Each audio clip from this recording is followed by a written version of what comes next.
For a year and a half, Vera Rashkovskia's family has been split apart. The three sisters, Vera, Nadia, and Lubov, faith, hope, and love in Ukrainian, fled the country with their daughters, nieces, and grandchildren, while their brothers and sons stayed home in Odessa. They are living in what was once a school for kids with autism in the Moldovan capital, Chisinau. Vera says the outpouring of support has been overwhelming and has literally saved her life. I was at the hospital with double pneumonia. Everything was for free. I didn't pay a penny. I even wanted to give them chocolate, but the nurses refused. Her granddaughter Amina says she's happy, and her daughter Marina says she sees other Ukrainian faces on occasion. But they say they miss home.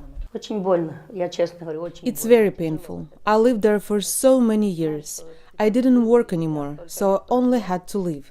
And now, in my age, I must flee. Like the Rashkovskia family, more than 1.5 million Ukrainians sought refuge from the war in neighboring Moldova. This is just a small portion of the refugees. And they just kept coming and coming? Yes, coming and coming. Interior Minister Adrian Efros was running Moldova's Crisis Management Center in February 2022 when Russia invaded Ukraine. When the war started, nobody was prepared to face this big influx of refugees. They need the shelter, they need food, they need accommodation, and so on. While the number of refugees entering Moldova has slowed since the war began, Efros says about 100,000 Ukrainian refugees still live in the country. That's nearly 5% of Moldova's total population. So the demand is still very high, and we have this pendular movement of refugees to European countries and back. Dozens of refugee centers popped up across Moldova as one of Europe's poorest nations absorbed what remains the continent's largest Ukrainian refugee population per capita. This center used to be a Moldovan film studio, and the nonprofit Moldova for Peace still uses the center to hand out essentials to Ukrainians. Refugees can come and take clothes. Tudor Arnott is one of the aid organization's members. So now people started to think that we don't have refugees in Moldova already. But this is a myth, because Ukrainian refugees, they are already integrated in the society, they already have jobs, they have apartments, so it's very hard to see a group of refugees. It's a Barbie trend. So. He says this warehouse was especially essential last winter for kids who needed warm clothes that fit them. But as he gears up for this winter, he worries he might not be able to keep warehouses like this one stocked. Some of the big donors are already leaving Moldova, and now it's harder and harder to find any donors that will support making the warehouse exist. It's a call for help that U.S. Ambassador to Moldova Kent Logsdon says the international community must not neglect as the weeks and months drag on. We are absolutely committed to helping Moldova do everything possible to take care of refugees here. The United States, I think we're up to about $123 million that we've given specifically for the refugees here in Moldova to support the international community's efforts. The women and children at the Autism Center say they want to return to Ukraine when the war is over, so they will no longer need Moldova's generous help. But an end to the Russia-Ukraine conflict seems unlikely anytime soon. For nearly 30 years, Moldova's military was an underfunded afterthought. One of the poorest countries in Europe, the former Soviet Republic declared itself a neutral state after gaining independence in 1991. Its military membership steadily declining to about 6,000 troops, less than 25% of its Soviet-era levels. Then, Russia invaded Moldova's northern neighbor, Ukraine. We could hear the first bombs go off in Odessa from Chisinau because it was a cloudy day and the sound traveled that far. So all of Chisinau woke up absolutely panicked, thinking that there were bombs exploding. Kent Logsdon began work as U.S. ambassador to Moldova about a week before the February 2022 invasion. He said the invasion was eye-opening, especially as word spread of atrocities in the Ukrainian city of Bucha. People here were very shocked. It was not the Russians that they knew, the Russians they had worked with for generations that had lived here, that kind of drove a wedge between what people thought about Russia and what they thought about Russia's view of Moldova was.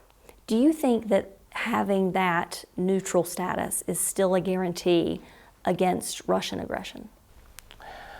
I personally don't think so, because Ukraine was a neutral state as well. Moldovan Defense Minister Anatoly Nasati said when members of the pro-Western government in Chisinau saw the invasion of Ukraine and Russian battle plans indicating targets inside Moldova, they realized they needed to accelerate their plans to bring Moldova's military into the 21st century. So definitely we was targeted and was considered as a next target. That's why currently we are working very hard in order to enhance our operational capability. I've been in office just 2 years. However, in this period of time, we've been able to identify the resources to increase the budget. How much have you increased the budget? We started with a budget of 0.3, that was one of the lowest in Europe and I think in the world.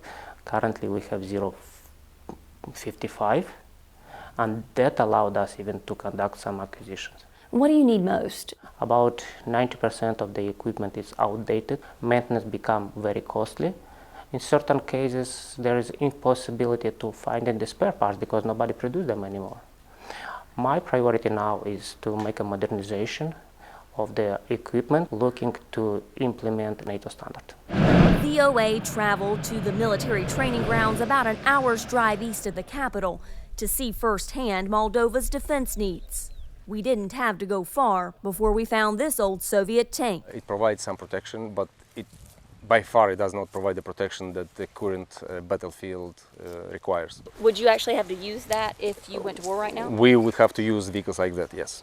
Brigadier General Sergiu Trempe is the Deputy Chief of Moldova's General Staff. When you don't invest in the military for 30 years, it's difficult to change it overnight. So you need time, you need to integrate that equipment. So we're working on all these.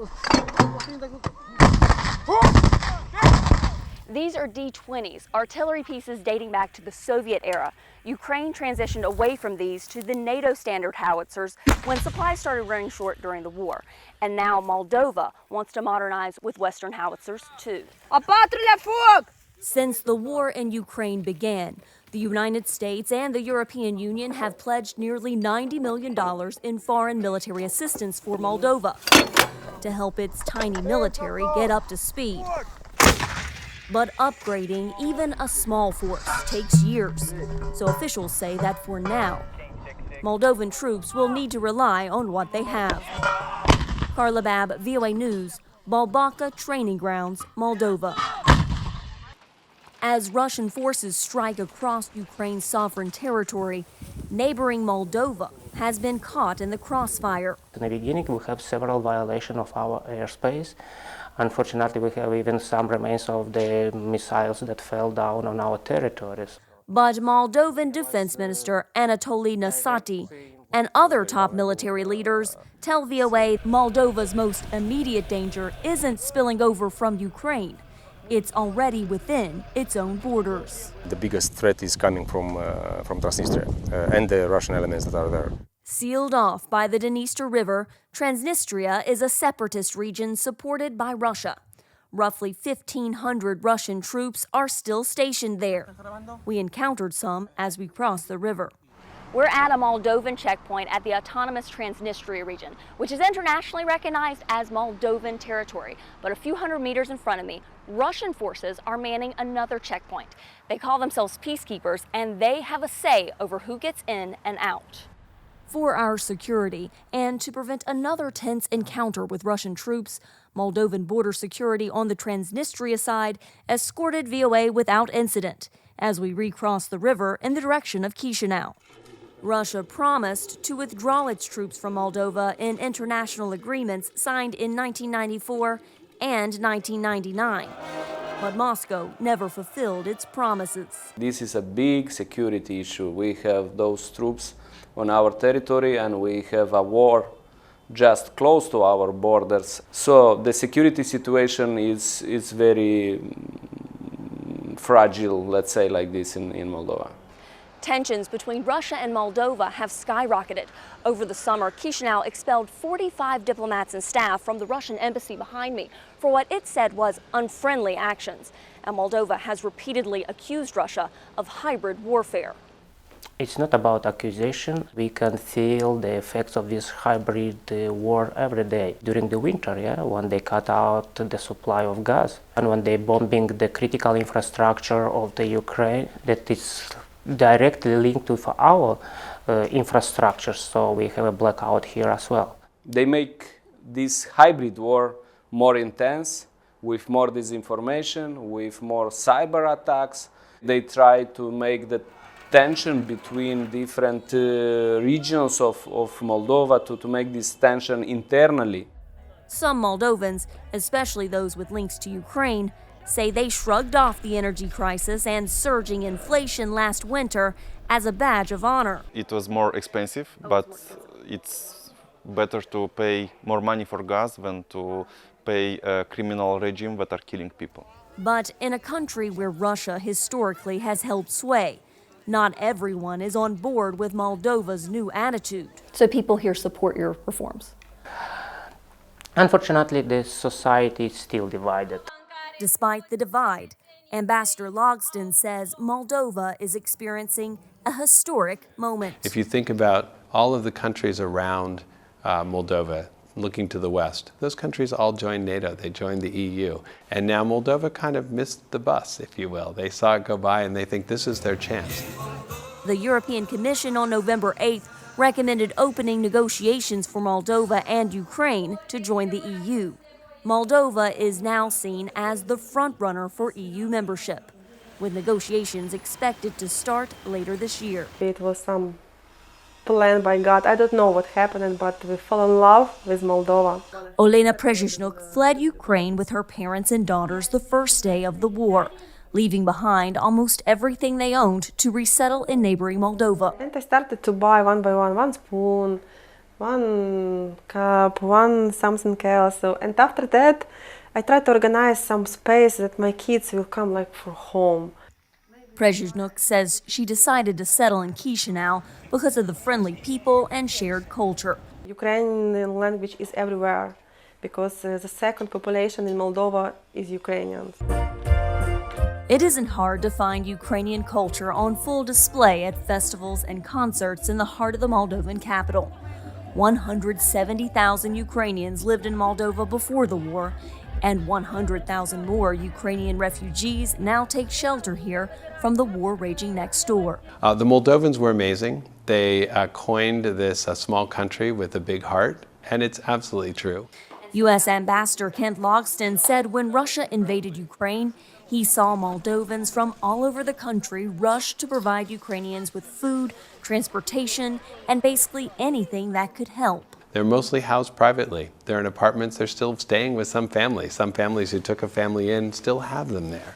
And so what the international community now is doing is trying to help the Republic of Moldova in integrating these people. They're going to be here for a while. These boxes is for disability people. The UN Refugee Agency estimated that Moldova needed $427 million this year to support its Ukrainian refugee population. But UNHCR and other aid agencies have only received half of that from international donors. Olena Przezhnuk is now working 3 jobs to provide for her family. Her main job is with a British NGO called Hope For. She helps Moldovans distribute aid and provides counseling to other Ukrainian refugees. I feel like I need to give back. Przezhnuk has made 2 day trips back to her home in Ukraine to recover the family's most treasured belongings. It was not money, not clothes, no, not other stuff, no. Just one bag with small details, pictures, photos. But she's decided she won't ever go back to live there again. It's not important when you are living. The most important what you are doing for your country. And I'm proud to say that I have 2 homes now. She and her girls keep dream journals to stay focused on their goals in their new home. They share pictures and notes about places they want to see and things they want to do as they pen this new chapter in their lives.